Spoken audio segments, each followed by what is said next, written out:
Like, he looked great. He looked great. He looked free. He looked happy. He looked all of those things. I just think that we're all going to look at this, and if he becomes a really consistent, good player, good team, bad team, or otherwise, this is going to be a bad look. Here's what I think. I hate this phrase, but it's just a part of our world. Perception is reality. And so that's why I kind of wanted to bat this around with Guru a little bit, because his I told you so joy was absolutely unmistakable today, and that's fine. Like, I want to use this as an opportunity to tell everybody for the second time, which was there was a video that the Hawks posted of Jonathan Kuminga leaving the floor after the game. I've never seen him look so happy in my life. Right? That's all I want for any human being. Like, he looks free. That was really fun for him. And yes, I'm sure a big old piece of it was, hey, Warriors, take your face, smush it into that pumpkin, and eat it. I'm sure that's what a lot of it was about. So good for Jonathan. I do not find last night to be the final straw in any sort of debate. But I do think there's an avenue for this to go really poorly for the Golden State Warriors in terms of the public perception of what has taken place. Well, it can't go good or it can't go well because the decision's already been made. Either you blew the pick and he's not very good, or you didn't blow the pick and you didn't develop him and he's really good and you traded him when you probably should have kept him. So there's no way that this ends where you can look at the Warriors and say, yeah, Warriors, you did the right thing. Unless Kristaps gets healthy, stays, and you win a title, if that all happens next year, then you could look at it and go, you know what? You turned JK into a guy who helped you win one for the thumb. Does it need to be a title, though? Yes. It does? If you're just like a Western Conference semifinalist and Kuminga's out there cooking in Atlanta. That bar feels very high to me.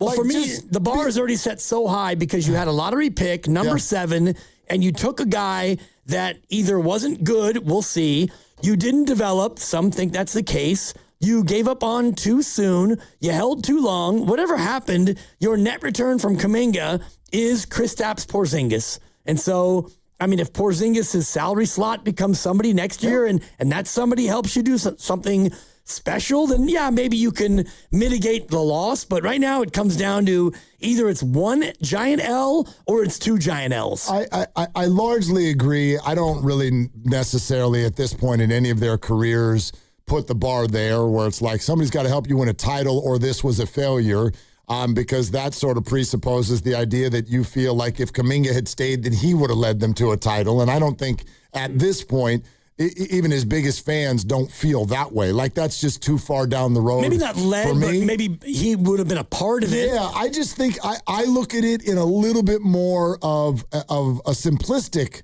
sort of a way, because I think what I'm talking about is not from the files of, like, intelligence and knowing behind the scenes. None of us are ever really going to know all of what went on in this relationship. I don't know. I'm just kind of talking about, especially in the social media way that we all sort of interact now. Like, if Jonathan's good, it's going to look awful. And you're not wrong. This was messed up no matter what. It's egg on face. And it doesn't matter about fit. It doesn't matter about what went on behind the scenes. It doesn't matter. It's going to be very simplistic in reaction. If Jonathan puts it, honestly, it doesn't even matter if the Hawks win. It doesn't matter. It depends who you ask, but yeah. Yeah, but that's the way that this could, if he's a consistent, really good player, numbers-wise, this runs the risk of just having a really bad look. Really, really bad look. And I know some people are like, already does. And I think that's kind of what you're getting at. Well, the first piece of it's already done. You drafted a guy at number 7, and he was not a contributor for you at that level. Your fault, his fault, management, ownership, whatever. It's not even about that. in this moment. It was a miss. And so if he goes out there and he cooks, well, now the second miss is the fact that you let him go right when he was starting to get good. I do think it matters how good their team is, because we can all talk about Jordan Poole's numbers and we could do a blind comparison. And he averaged 20 a game for Washington. And, his percentages were not great, but he was a guy who went out there and put up numbers, and they were terrible. So I do think that the context, anyway, for me, the context of how good they get with him, that matters a lot. See, the Jordan Poole thing is interesting, because when I look at Jordan's numbers, and if I'm remembering this correctly, I don't think his numbers with New Orleans were any higher than they were with Golden State. You mean with Washington? I'm sorry, yeah, with Washington. Jordan Poole, what did he average points-wise? First year in Washington, he averaged 17.4. Second year in Washington, he averaged 20.5. Last year in Golden State, he averaged 20.4. So I was sort of like, you would have, the idea when Jordan left was, oh my God, he's going to average 29 a night in Washington. No. He didn't even do any better than he did in Golden State. It was 3 points a game more over the course of his totality there. 18.5 in Washington, 15.5 here, 15.8. Part of that is that's offset his by the rookie year and all of those things. It's true, but when he left, he was a 20-point-a-night guy. Right. Jordan Poole, when he left the Warriors, he was 20 point a night. Yep. And then he went to Washington, he was 20 point a night. I thought the whole idea was he's supposed to get better, because all you just go out there and do whatever the hell you want. No one's trying to win. And he didn't even get any better. Well, the field goal percentage was exactly identical. The three percentage was a little bit better. The free throw was the same. So basically he went there and he was able to shoot the ball 3 more times a game, and he showed you that he was the exact same player. Yeah. Except in that case, he played for a team that almost never won.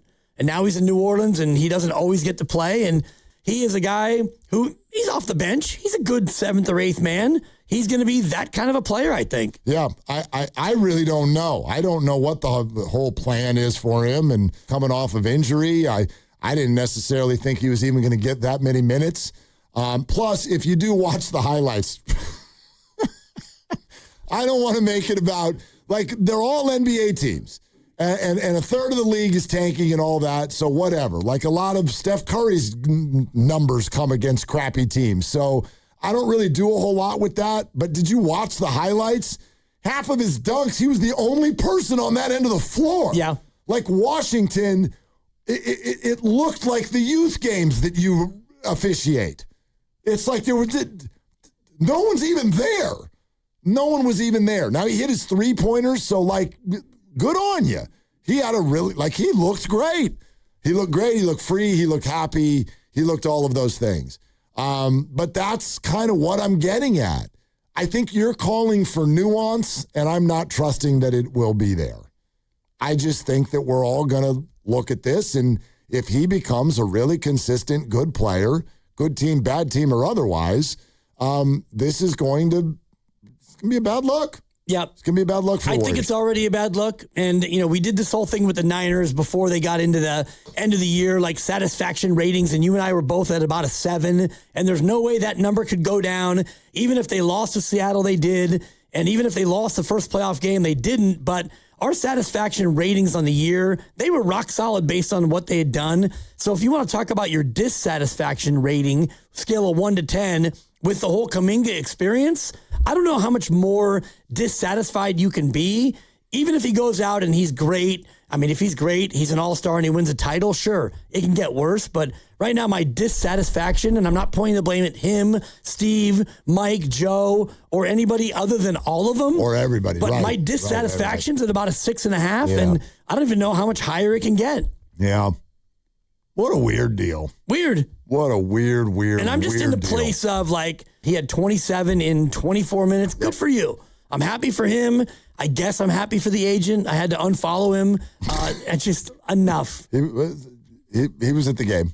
Yeah. He was You at think? the game. Yeah, I do. I know. I know you know. He was there. But, yeah. Well, he was sending out videos. And I'm sure he's very excited for one of his only 2 clients. And so, he worked hard to get them out of town, and here they are out of town, and his client at 27.